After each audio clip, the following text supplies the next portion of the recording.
की हे policy matter आहे, हा फक्त रोजगाराचा मॅटर नाही आहे.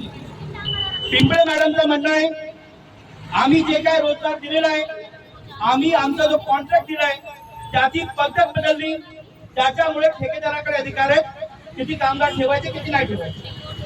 आपला आवश्यकता पद्धतीवर आहे, त्या आवश्यकता परिणाम बघा तुम्ही.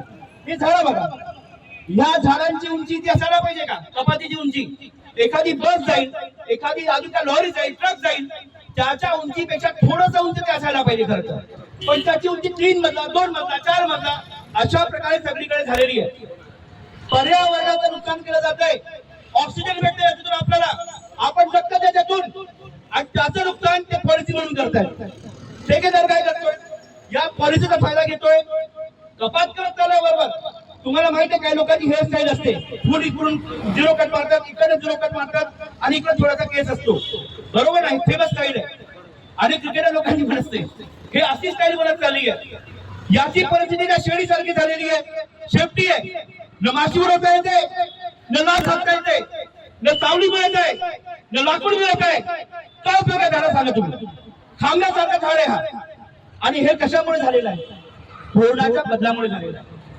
म्हणून मुद्दा जो आहे तो लढा फक्त आता जे काय झालं तो फक्त पार्शल, आपलं फक्त पार्शल विजय. पार्शल विजय काय तेही सांगतो मी तुम्हाला, पार्शल म्हणजे अर्धवट विजय काय तेही सांगतो.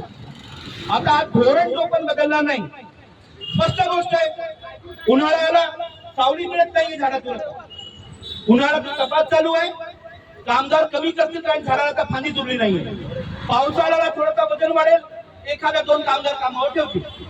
त्यामुळे कामगार ची शाश्वती, आज जर 40 कामगार या विभागामध्ये कामाला आहेत तर ते 40 चे 40 कामगार हे राहतील की नाही याची कुठलीच गॅरंटी नाही. आता या झाडाला तुम्ही काय कापणार, किती कापणार आहे? मारून टाकणार काय झाडाला? त्यामुळे हा मुद्दा फार गंभीर आहे.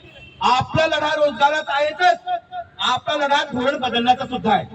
ज्या पद्धतीने कॉन्ट्रॅक्ट अलॉट केलं जात आहे त्यांचं म्हणणं आम्ही पैसे वाचवतो.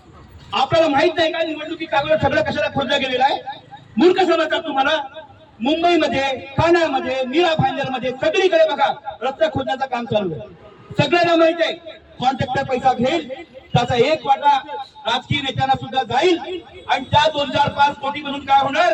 राजकीय नेते निवडणूक लढतील आणि जिंकून येतील. राजकीय पक्षांची भूमिका याच्याबद्दल काय ती सुद्धा त्यांनी स्पष्ट करायची गरज आहे. मित्रांनो, सरकारने कामगार सुधारणा आलेला, कामगार सुधारणा मध्ये 44 कायदे होते पूर्वी. 2019-20च्या आसपास ते सगळे 44 कायदे गुंडाळण्यात आले आणि फक्त 4 कायदे बनवण्यात आले. वेतन संहिता आहे, औद्योगिक संबंध, इंडस्ट्रियल रिलेशन ऍक्ट, सामाजिक सुरक्षा आणि व्यावसायिक सुरक्षा, अशा प्रकारचे 4 कायदे आहेत. आता जे बदल झाले ते ऐका तुम्ही तर तुमचं डोकं फिरून जाईल. बदल काय? पहिला बदल असा आहे की कामगारांची जी संख्या आहे ती 300 पेक्षा जर कमी असेल तर तो कामगार कुठलंच आंदोलन करू शकत नाही, त्याला कामगार कायद्यातली कुठलीच गोष्ट लागू नाहीये.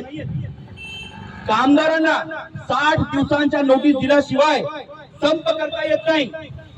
जर कामगार ट्रिब्युनल मध्ये गेला असेल, नॅशनल इंडस्ट्रियल ट्रिब्युनल मध्ये गेला असेल, कोर्टात गेला असेल, तर त्या काळामध्ये जोपर्यंत वर्षानुवर्ष कोर्टात केस चालू आहे, तुम्ही म्हातारे होऊन जाता केस करताना, मी नसतो वकील, मला माहिती आहे कोर्टाची काय परिस्थिती आहे, तोपर्यंत तुम्हाला आंदोलन करता येणार नाही, संप करता येणार नाही.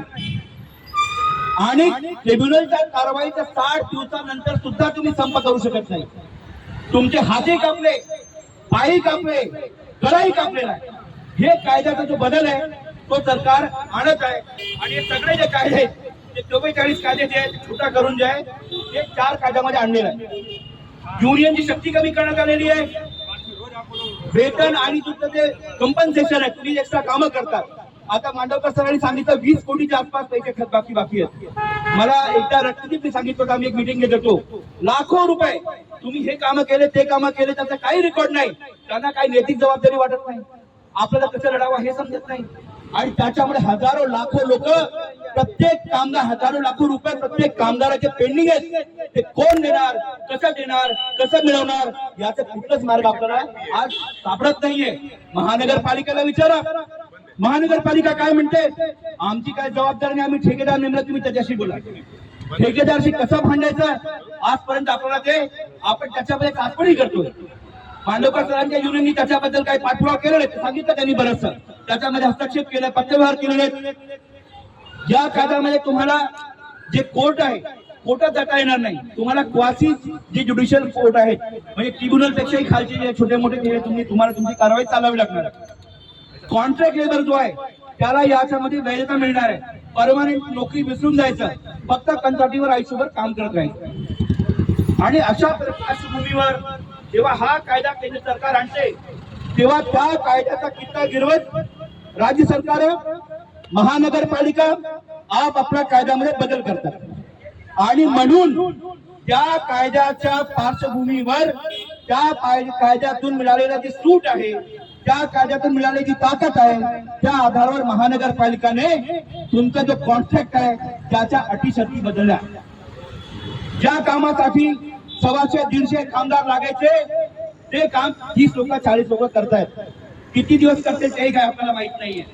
आणि मित्रांनो, म्हणून आपला जो लढा आहे तो लढा आता मॅडम सांगितलं, तुम्हाला काही गोष्टी मेजर सांगतो.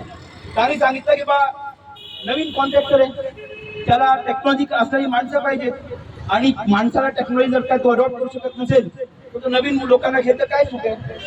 पण प्रश्न असा आहे, सरकारी कर्मचारी जे असतात त्यांना ट्रेनिंग दिली जाते.